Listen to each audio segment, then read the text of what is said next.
आपल्याला मित्रांनो, भारतीय जनता पार्टी आरक्षणाच्या नावाने आपल्याला भीती दाखवली जाते की लोक जातीवाद आहेत, मुस्लिम समाज दलित समाजाची या दोन आरक्षणाची बीजेपीची भीती दाखवून ते मतदान वळवलं जातं. तसं पाहिलं तर भारतीय जनता पार्टीचा जन्मच माझ्या माहितीने 1980 नंतरचा आहे. ज्यावेळेस देश स्वतंत्र झाला तेव्हापासून या देशामध्ये नेहरू गांधी घराण्याची सत्ता आहे. एक काँग्रेस इतकं जातीवाद आहे आपल्याला कल्पना सुद्धा करू शकत नाही. डॉक्टर बाबासाहेब आंबेडकरांना 33 वर्षानंतर जे भारतरत्न पुरस्कार मिळाला त्यावेळेस सरकार होतं जनता दलाचं, त्याचे मुख्यमंत्री होते विश्वनाथ प्रताप सिंग. त्या सरकारला भारतीय जनता पार्टीचा त्यावेळेचे खासदारांचा आकडा नेमकी मला माहित नाही, पण त्यांचाही पाठिंबा होता. त्या पाठिंबाच्या वेळेस त्यांनी पाठिंबा देऊन जनता दलाच्या सरकारने डॉक्टर बाबासाहेब आंबेडकरांना 1914-1990 ला भारतरत्न पुरस्कार दिला.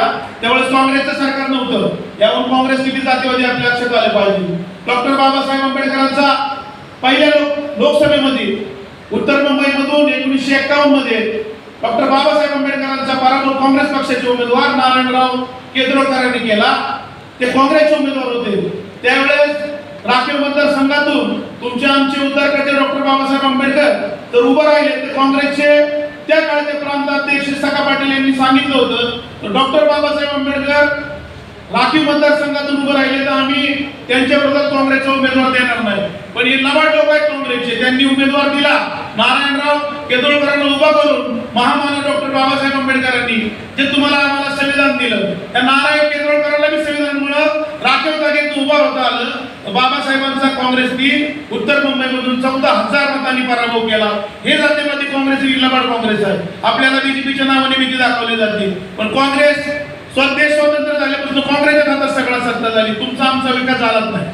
आपल्याला फक्त भीती दाखवून काँग्रेसनी आपल्या मतदार वळवण्याचं काम केलंय. काँग्रेस अडचणीत आलं की संविधान खतऱ्याला असतं, संविधान धोक्यात असतं, एवढाच प्रचार करतात. सुप्रियाताईंनी बी त्योच केला, साहेबांनी बी त्योच केला, आपले लोक पाळले. पण हे काँग्रेसमध्येच होते, यांच्या हातातच सगळं होतं. तुमच्या आमच्यासाठी यांनी काय केलं तुम्हाला आम्हाला विचार करण्याची वेळ आलेला आहे. बारामती शहराचा विकास फक्त आदरणीय अजितदादा यांनी केलेला आहे. आपण छातीडकपणे सांगू शकतो 1990 सालानंतर दादा सक्रिय राजकारणात आल्यानंतर तो विकास झालेला आहे तो कोणी नाकारू शकत नाही. त्यांचे बदलविच्छे काय मातेकरू विरोधात दादांवर टीका करतात की दादांनी काय केलं, साहेबांनी वेगवेगळी दादांनी काय केलं. वैमानिक आणून काही लोकांचे प्रश्न सुटले नाहीत. इथे याच्या व्यक्तीवर बांधतातले लेबर कॉन्ट्रॅक्ट मध्ये तुमची आमची लोक आहेत, आपल्या समाजाची लोक आहेत. ते कोण नाकारू शकत नाही. या दादांच्या माध्यमातून रस्ते पाणी वीज त्या ठिकाणी उपलब्ध करून दिल्यानंतर आता एमआयडीसी व्यवस्थित चालली. सुनेत्रा वहिनींच्या माध्यमातून टेक्सटाईल पार्क मध्ये 3-4 हजार महिलांना रोजगार उपलब्ध करून दिला. ज्या खासदार आपण 20 वर्ष निवडून दिले त्यांनी 20 जरी महिला बारामतीच्या एमआयडीसी मध्ये परवडून गेले असतील तरी त्यांनी जाहीरपणे सांगावं, केलंच नाही. दादांनी राम राबायचं, सकाळी 6 वाजता उठायचं, रात्री 12 वाजेपर्यंत कष्ट करायचं, सुप्रियाताईंनी संसदमध्ये भाषण करायचं, त्याच्या पलीकडे काहीच करायचं नव्हतं. हे बारामतीकरांनी आता विचार करण्याची वेळ आलेली आहे. तुमच्या आमच्यासाठी राबणारे फक्त दादाच आहे.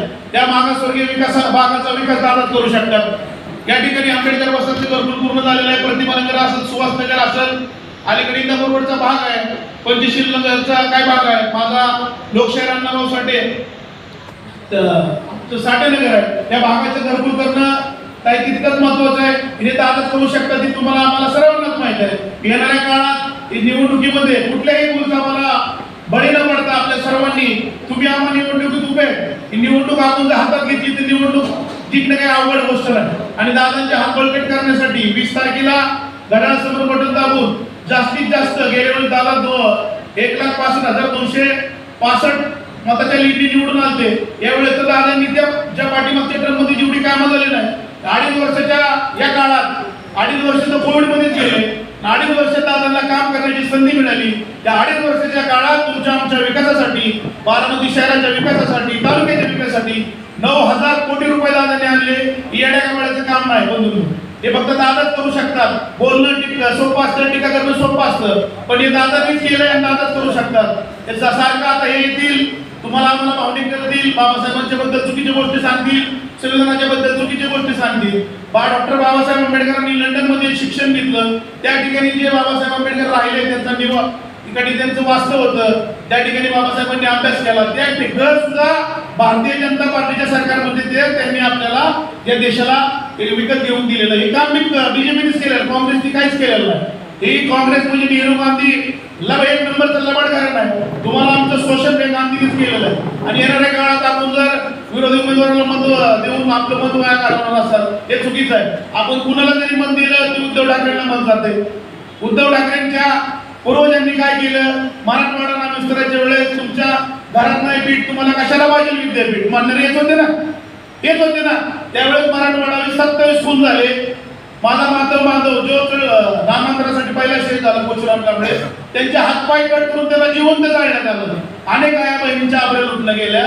त्या शिवसेनेला मराठवाड्यात त्यावेळेस वाढवण्याचं काम कुणी केलं असेल आपल्याला सगळ्यांनाच माहिती आहे. वसंतदादा पाटील यांच्यानंतर कोण मुख्यमंत्री होते मी काय सांगायची गरज नाही. ठीक आहे, कदाचित माझी पात्रता नसेल, पण मी सत्य बोलतो. हे सत्य तेवढंच करायचं. त्यामुळे आपल्या समाजाला दिशाभूल करून आपल्याला डायव्हर्ट केलं जातं, विकासापासून दूर ठेवलं जातं. आपल्याला येणाऱ्या काळात सर्वच मागासवर्गीय समाजाला शहरात तालुक्यात आदरणीय अजितदादांचे हात बळकट करायचे. त्यामुळे सगळ्यांनी एकजुटीने आपलं काम करतोय, त्यातून पुढे करत राहू.